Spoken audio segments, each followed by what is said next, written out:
ఇక్కడ విక్టిమ్ అని వీళ్ళని ఎవరిని అనడానికి లేదు. ఎందుకంటే 3 ఎడారి మతాలు ఈక్వల్లీ డేంజరస్. కాకపోతే మనకేంది లాభం అంటే ఇజ్రాయెల్ మనకు ఫ్రెండ్లీ కంట్రీ. వై? బికాస్ ఇద్దరు కామన్ శత్రు ఇస్లామిక్ టెర్రరిస్టులు కాబట్టి ఈ కాన్సెప్ట్ చాలా కాంప్లెక్స్ సబ్జెక్ట్ అండి. పాయింట్ 1. పాయింట్ 2 ఏంటిదంటే దీనిలో మనం అల్టిమేట్లీ ఒక కన్క్లూజన్ కి ఏం రావాలి అంటే ఈ 3 ఎడారి మతాల్లో అండ్ ఎస్పెషల్ గా ఈ ప్రో టెర్రరిస్ట్ మైండ్ సెట్ ఉన్న ఈ ఇస్లాం లో జూస్ కూడా ప్రో టెర్రరిస్ట్ అయినా జూస్ క్రిస్టియన్స్ ప్రో టెర్రరిస్ట్ ఏం కాదే. వాళ్లకు మతం కన్వర్ట్ చేసుకోవడం ఒకటి, లేదా వాళ్ళ మతాన్ని ప్రో చేసుకోవడం ఒకటి. మీరు జ్యూస్ లో చూస్తే కన్వర్షన్ ఉండదు. వాళ్ళు మనల్ని వేరే వాళ్ళని అందులోకి రానియరు. వాళ్ళే గ్రూప్ ఉంటారు అన్నట్టు. అంటే వాళ్ళకి కొన్ని గోత్రాలు ఉంటాయి, అందులోనే ఉంటారు. ఇప్పుడు మనం ఇన్క్లూజివ్ కాదు. నేను అల్టిమేట్లీ చెప్పేది ఏంటంటే ఈ 3 రిలీజియన్స్ ఇంక్లూజివ్ సొసైటీస్ కాదు. మనలాగా మొత్తం యూనివర్సల్ గా ప్రతి మనిషిని ఇంక్లూడ్ చేసుకునేలాంటి సొసైటీస్ కాదు ఈ 3. అయితే ఇందులో పాయింట్ ఏంటిదంటే ఈ అబ్రహామిక్ అండ్ ఈ రిలీజియన్స్ లో పాప భీతి ఉండదు. పాయింట్ 1. పాయింట్ 2, శత్రుబోధ అనేది ఉంటదండి. శత్రుబోధ ప్రపంచంలో ఈ 3 క్లియర్ గా ఉంటది. అందుకే వీళ్ళ డివిజన్ ఎట్లుంటదంటే జ్యూస్ నాన్ జ్యూస్ ని ఇంక్లూడ్ చేసుకోరు. క్రిస్టియన్స్ బిలీవర్స్ నాన్ బిలీవర్స్ అంటారు. ముస్లిమ్స్ కూడా మోమిన్ కాఫిర్లు అని చెప్తారు. అయితే ఇందాక చెప్పినట్టుగా అల్ట్రా ప్రో ఇస్లాం, బేసిక్ వర్షన్ జ్యూస్. మనలాగా ఇంక్లూజివ్ సొసైటీ కాదు. మనం ఏంటంటే వసుదైక కుటుంబం అంటాం, ఈశ్వర సర్వభూతానం అంటాం. అంటే ప్రతి మనిషిలో ఉన్న ఆత్మ పరమాత్మని అంశ అని చెప్తాం. మనం వీళ్ళతో అసలు కంపేరే లేదు. అంటే మొత్తం ఇటు ఈస్ట్ అటు వెస్ట్ లా ఉంటాయి వీళ్ళ ఫిలాసఫీస్, మన ఫిలాసఫీ.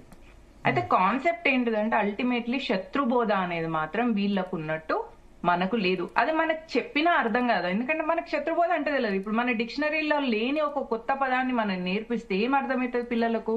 అట్లే విధంగా హిందువులకు భారతదేశంలో ఉన్న వాళ్ళకి శత్రుబోధ అంటే అర్థం కాదు. కానీ క్రిస్టియన్స్ కి ముస్లిమ్స్ కి శత్రుబోధ అనేది ఉంటుంది. ఎందుకంటే వాళ్ళు డివైడ్ ఎడ్యుకేషన్ కాబట్టి. మన నమ్మకం, మనం ఇష్టమైన దేవుడు ఒకటి, మన దేవుడిని నమ్మని వాళ్ళు ఇంకొకటి. ఈ 2 కాన్సెప్ట్స్ లో వీళ్ళు నడుస్తాయి. ఈ కాన్సెప్ట్స్ లో ఈ టెర్రరిజం లో బేసిక్ వర్జన్ జ్యూస్.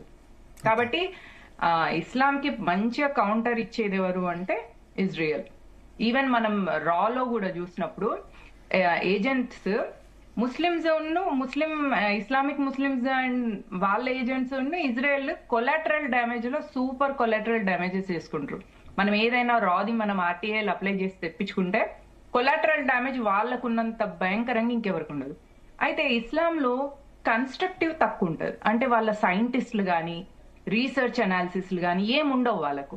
ఇజ్రాయెల్ వాళ్ళు ఏంటంటే వాళ్ళు రీసెర్చ్ ఉంటది, అనాలిసిస్ ఉంటది, టెక్నాలజీలో అసలు ప్రపంచంలో అందరికంటే కూడా ముందున్న ఒక జాతి అన్నమాట వాళ్ళు. ఆ గ్రూప్ లో వాళ్ళు ఆ నాలెడ్జ్ ని ఇంప్రూవ్ చేసుకుంటారు. ఎందుకంటే వాళ్ళు సైకలాజికల్ గా ఏమని ఉంటదంటే మేము దేవుని చేత ఎన్నుకోబడిన ఒక సమూహము అన్న మైండ్ సెట్ లో జ్యూస్ ఉంటారు. కాబట్టి ఆ సుపీరియారిటీ కాంప్లెక్స్ నుంచి, ఆ కాన్ఫిడెన్స్ నుంచి వాళ్ళు క్రియేటివ్గా ఉంటారు. ఆ కాన్ఫిడెన్స్ నుంచి వాళ్ళు చాలా ఇన్నోవేటివ్ ఉంటారు. ఆ కాన్ఫిడెన్స్ నుంచి వాళ్ళ దానిలో సైంటిస్టులు, టెక్నాలజికల్ గా అడ్వాన్స్ అన్ని వాళ్ళ దగ్గరనే ఉంటాయి. సేఫ్టీ సెక్యూరిటీ కూడా చూడండి, ప్రపంచంలో చిన్న దేశం ఇజ్రాయెల్, కానీ దాని చుట్టూన్న ఇస్లామిక్ నేషన్స్ అన్నిటిని కూడా కంట్రోల్ చేస్తుంది. ఈ టెర్రరిజం అనేది ఈ 3 ఎడారి మతాలు ఉన్నంత వరకు ఉండేదే. దీనికి అంతం లేదు. దీన్ని మనం నడిపించుకుంటూ వెళ్ళాలి. ఓన్లీ థింగ్ భారతదేశంలో మనం ఏం చేయగలం అంటే కొంచెం కాషియస్ గా, కేర్ఫుల్ గా సెక్యూరిటీ ఏజెన్సీస్ చెప్పిన దాని ప్రకారంగా ఈ చోట జరుగుతుంది, ఈ చోట జరగట్లేదు అని చెప్పినప్పుడు అక్కడ ఫోకస్ చేయాలి.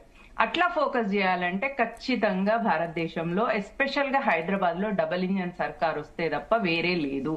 హైదరాబాద్ ఫ్యూచర్ లో టెర్రరిజం కి, పాకిస్తాన్ కి ప్రాక్సీగా తయారయ్యేంత భయంకరమైన సిచ్యువేషన్ సర్కార్ లేకపోయినా 12 ఏళ్ళ ఏ అటాక్ లేదు.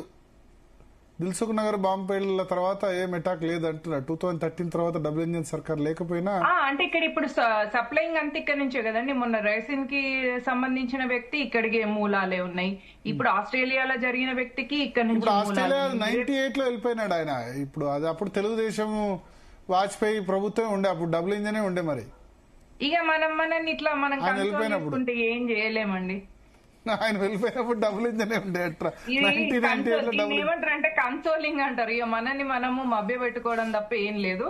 Yeah. హైదరాబాద్ నెక్స్ట్ పాకిస్తాన్ కి జూనియర్ ప్రాక్సీ పాకిస్తాన్ గా తయారైతుంది. హైదరాబాద్ లో భారతీయ జనతా పార్టీ అధికారంలోకి రావాలి, యోగి లాంటి వ్యక్తి రావాలి.